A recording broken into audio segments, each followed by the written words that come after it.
জনতা, আপনারা জানেন মাধ্যমে আজকে বাংলাদেশে রাষ্ট্র সংস্কার করার উদ্দেশ্যে অন্তর্বর্তীকালীন সরকার ব্যবস্থা এদেশের ছাত্র জনতা প্রতিষ্ঠা করেছে।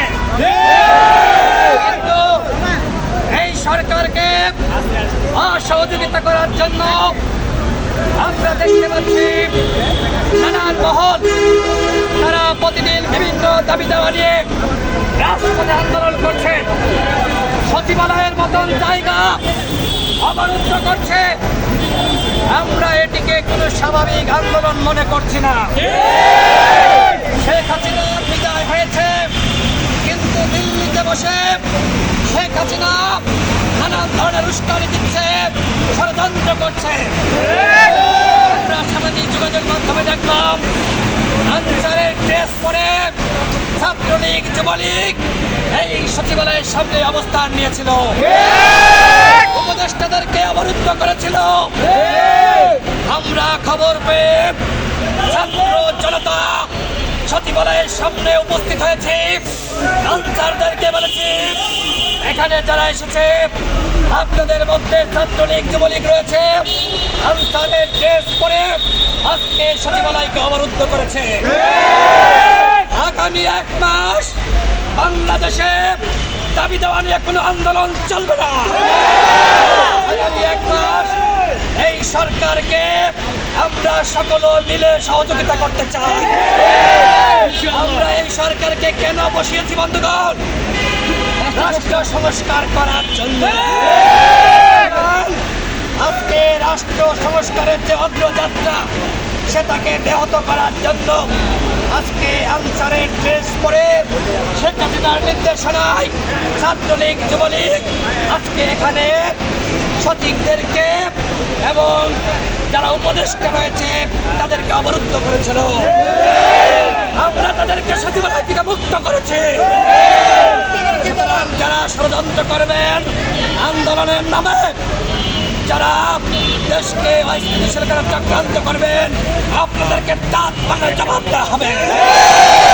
আগামীকাল থেকে ছাত্র জনতা প্রত্যেকটা জায়গায় পাহারা বসাবে। সচিবালয়ের সামনে পাহারা বসাতে হবে, পল্টনে পাহারা বসাতে হবে, প্রেস ক্লাবের সামনে পাহারা বসাতে হবে, হাজু ভাস্কর্যের সামনে পাহারা বসাতে হবে, প্রেস ক্লাবের সামনে পাহারা বসাতে হবে।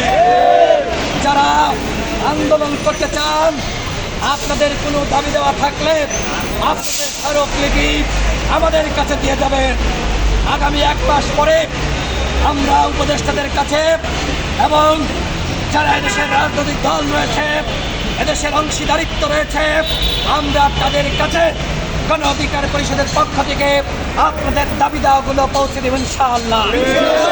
তারপরে আল্লাহ দোহাই লাগি শেখ হাসিনার উস্কানিতে ফাঁদে পা দিয়ে আপনারা দাবি দাওয়া নিয়ে রাজপথে নামবেন না। আন্দোলন তো করেছি, গণ অভ্যুত্থান হয়েছে, দেশের দ্বিতীয় মুক্তিযুদ্ধ হয়েছে, জনগণ স্বাধীন হয়েছে। এখন কিসের আন্দোলন? প্রতি বিপ্লব ঘটানোর চক্রান্ত ষড়যন্ত্র নস্যাৎ করে দিতে হবে বন্ধুগণ। সংগ্রামী সাথী বন্ধুগণ, আমাদের দেশে আমরা দেখতে পাচ্ছি আজকে পুলিশ ফাংশন করছে না। এই সচিবালয়ের সামনে আমরা পুলিশকে কোনো ফাংশন করতে দেখি নাই।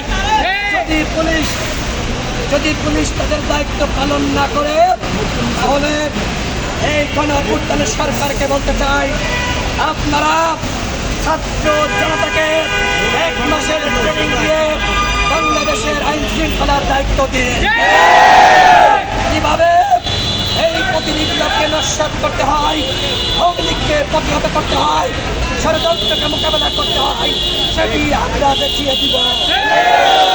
আপনাদের সকলকে রাজপথে থাকার আহ্বান জানাচ্ছে। যে কোনো উস্কানি, যে কোনো ষড়যন্ত্র রাজপথে থেকে মোকাবেলা করতে হবে। এই সরকারকে সহযোগিতা করার আহ্বান করে শেষ করছি।